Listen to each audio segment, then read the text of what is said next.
What do you think, Caligula? Should we tag? Whisper it into my ear. No, he doesn't want to tell me. He won't tell me.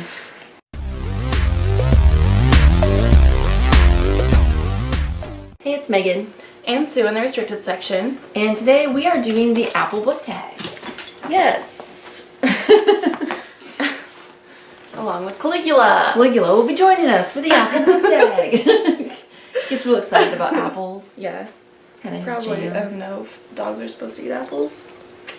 He just likes to hear about them. He just really likes to talk about them. Yeah, he's seen a couple once. But this tag was created by Josh from Literary Gladiators. And he also tagged us. Yes. And it's just one of his foodie book tags, all about apples. Yes, and we dig his foodie book tags. So, and I dig apples. So to go along with that, we are drinking an apple lambic. Yes. Out of some fancy ass glasses. Yes. And it's just an apple beer from where? What's the brewery? It's from Pomme? No, that's apple. Oh. Not that. It's in Belgium. Product of Lindemans, Belgium. Oh. Or is it? Lindemans. I think it's Lindemans. Lindemans. Yeah. We'll get there.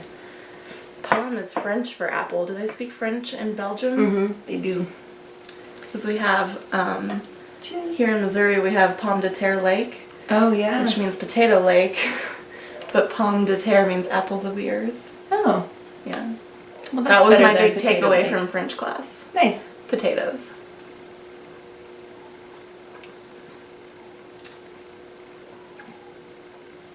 It's good. Yeah. It's not something I drink a lot because it's pretty sweet. I feel like it would hurt my stomach, but yeah. I mean, it has a beer taste to it, Mm-hmm. but it also tastes a lot like apple juice. It does. It does, yeah. It's like apple juice mixed with beer. That's exactly what it tastes like. I was trying to figure it out because I was like, this tastes different than a cider, like a hard cider. Yeah. But what does it taste like? But it's like the beer flavor is more like Pilsner. Mm-hmm. Yeah, it's like somebody poured a Pilsner into a glass of apple juice. I don't love it, but No. it's good. I mean... It's decent. It's not anything I would drink a lot I'd of say either. it mostly tastes like apple, though. Like, the beer is more subtle. So, the first question in this tag is Granny Smith. Which is an overbearingly sweet work or character. And I went with Glinda the Good Witch from The Wizard of Oz by Frank Baum. I always want to say Frank L. Baum, but it's L. Frank Baum. L. Frank Baum. I'd say that she is kind of more overly sweet in the movie more so than the book, but yeah, she's just very la la la La la la. so sweet. Bubbly. Although if she was really sweet, I feel like she would have helped Dorothy a little bit more than Would just being she? like, walk down this path. Like, good luck. Have fun. See ya. Bye. I said Constance from We Have Always Lived in the Castle by Shirley Jackson because she was just very sweet and kind of delicate. And next is Fuji. A work about a mountain. And I threw way back to my childhood and said My Side of the Mountain by Jean Craighead George. I remember reading this as a kid and really enjoying it at the time. I think it's about like a boy who goes to live in like the Catskills by himself. Like he gets tired of city life. Fuck it, I'm out. Just like goes to live in the mountains. Bye. And then his sister joins him at one point. And, yeah, I don't remember much else about the book, but I liked it a lot when I was a kid. Okay. And there's mountains involved. Mountains play a role. I said Cold Mountain by Charles Frazier, even though this is less about a mountain and more about the Civil War, but it takes place Cold Mountain, so, you know, mountains. It works. Yeah. Next is Red Delicious. And that is a book that would be perfect if it was only judged by the cover. And I said The Possibilities by Cowie Hart Hemmings. I have not read this yet, but it has kind of mediocre reviews. Wow. And I definitely only bought it because of the cover, because It's beautiful. look at it. It's fucking beautiful. Yeah, so the cover is a 10 out of 10. The book itself, we'll see. But I don't really have high hopes for the content. Ooh, about dropped it. I have here TA by John Robert Russell.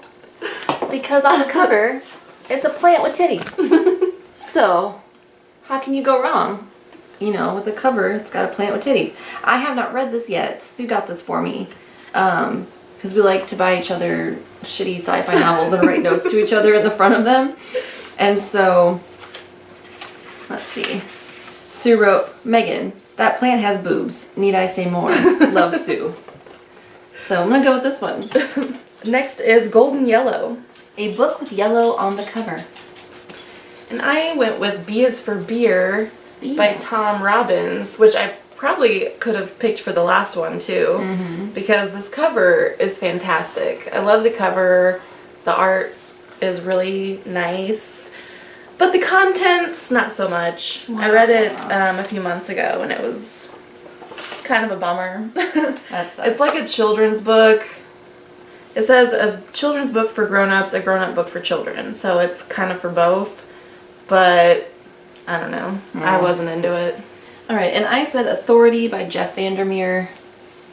This is I think the second book in this trilogy. Yeah, this trilogy is like a weird sci-fi thing, and I think they're making a movie out of the first book, Annihilation, which hopefully doesn't suck. But yeah, the writing in this was like kind of dark and creepy, and yeah, I liked this trilogy a lot. Next is McIntosh, which is a writer that has or would influence your writing. And I'm not a writer, so I chose a couple people who I think would influence my writing, or who I would strive to write similar to, I guess. And those are Octavia Butler and David Wong.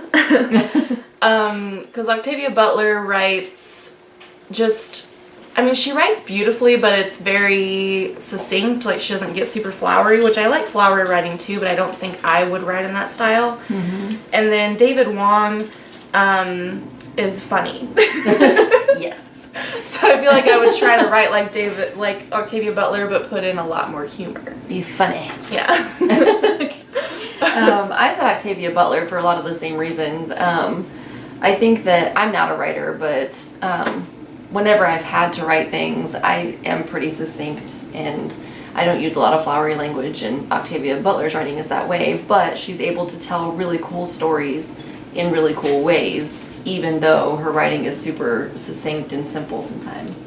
Yeah. So I would like to write like that. Yeah.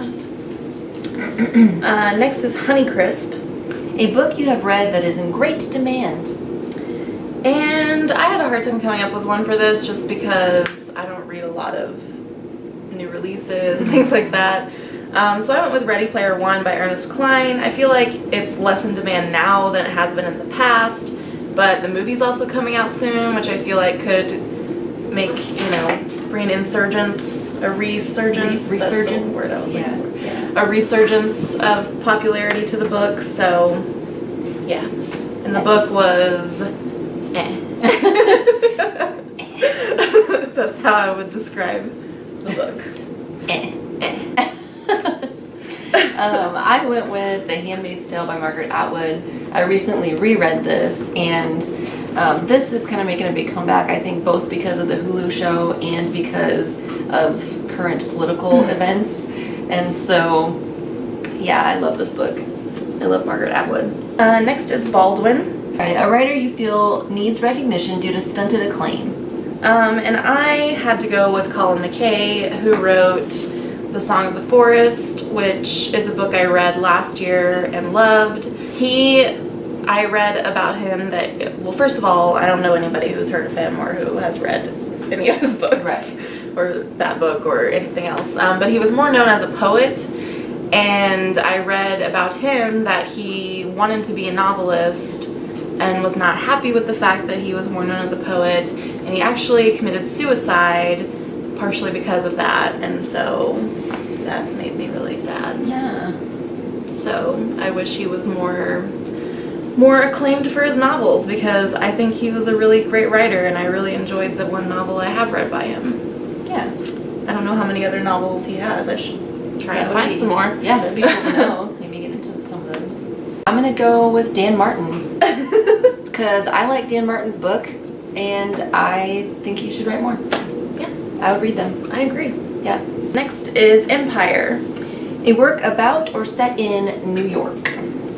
And I said The House of Mirth by Edith Wharton. This is set in like 1930s or something, maybe earlier than that, New York.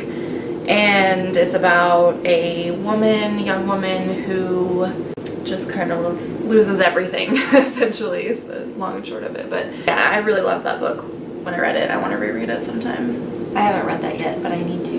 And I have Zone 1 by Colson Whitehead.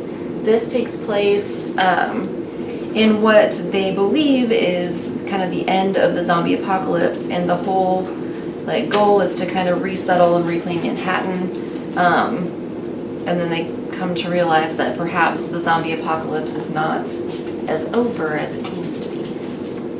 Dun dun dun. Dun dun dun. Next is Gala. Gala? Gala? I've never known how to pronounce that word. I think it's Gala, but I don't know. Don't trust me. I'm not good at pronouncing things. A work that fits under many genres. And I said Kindred by Octavia Butler.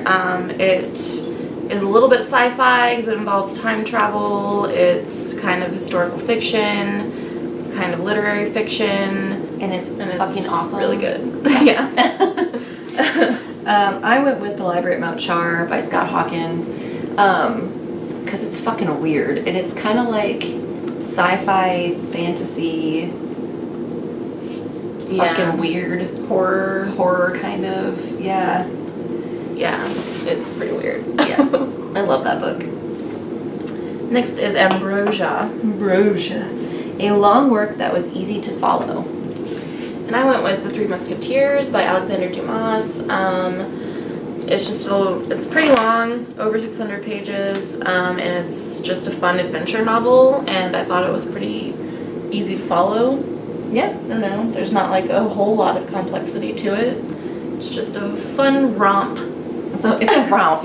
And I went with Blackout by Connie Willis. That was like I think it's not super long. I think it's around 500-ish pages, but it was a historical fiction novel about these time-traveling historians who get stuck in World War II. Next is Jazz. A work written in or after 2010 that demonstrates freshness and originality. And I said Apocalypse Cow by Michael Logan.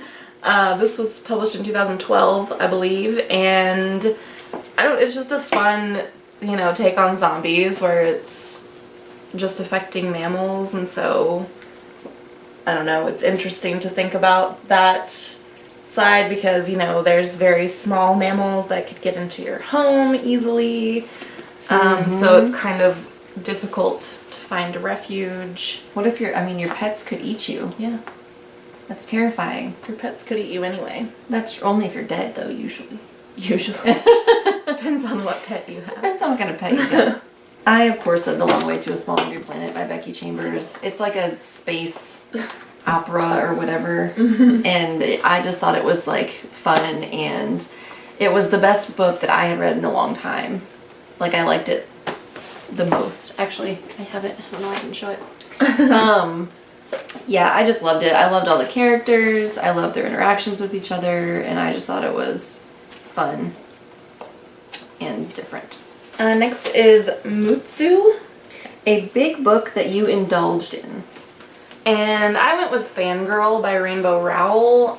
This is pretty big, and it's a YA novel, and it was just a really fun, quick read, I thought. I kind of devoured it in a very short amount of time, and I really liked it. And I went with The Blind Assassin by Margaret Atwood, which was 520 some pages, and I loved it. It was a story within a story, and it was just really, I had a book hangover after I finished it. I loved it. The next question is, what is your favorite apple? Mine is Golden Delicious. I there's some called Pink Ladies. Oh. And I buy those a lot. They're crisp. I actually think I have some in my kitchen right now. Well, there you go. But they're like a little bit tart, but not too tart, and they're like really crisp, which is like, I hate grainy apples. Ugh. Smooshy. I like those a lot. I also buy Fuji apples sometimes, and the Gala apples are probably the three. Your three top. My top three apples. I really just only like Golden Delicious. Really, I never get Golden Delicious. I'm really particular. Yeah, those I are can't even remember. I'm not sure if I've ever even had a Golden Delicious apple. Really? I love them. And then last is Apple Tree. Who do you tag? Guess what question we didn't think about? Oh, why do we always do this? We do every time. We just worry about the books and then we're like, done. Done. Oh, fuck. Let's think of 3 people. Mindy from Mindy's Book Journey. Apple it up. Acacia Ives. Yes. What about Drinking by My Shelf? Yes. Yeah, so this lambic, That is too it's sweet. pretty sweet.